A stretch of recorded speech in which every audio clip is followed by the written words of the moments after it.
পাকিস্তানের সেনাবাহিনী আসলে একটা ভাড়াটে বাহিনীতে পরিণত হয়েছে।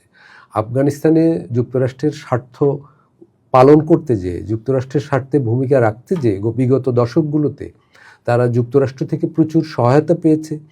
পাকিস্তানের সেনাবাহিনী বা সেনাপ্রধান বা জেনারেলরা কিন্তু আর্থিকভাবে অত্যন্ত ধনী হয়ে ওঠে যখন একজন জেনারেল, এবং যুক্তরাষ্ট্র এবং পশ্চিমা বিশ্বের বিপুল অর্থ সম্পদে পাকিস্তানের এই সেনাবাহিনী পুষ্ট, এবং তারা সেই সহায়তা নিরবিচ্ছিন্ন রাখার জন্য আফগানিস্তানকে একটা ল্যাব হিসেবে ব্যবহার করেছে বিগত 2-3 দশক ধরে।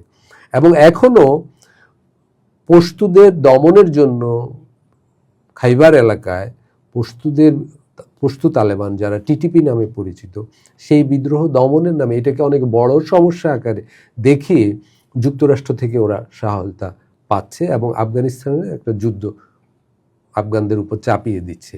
নিয়মিত ওরা বোমা হামলা করছে আফগানিস্তানে।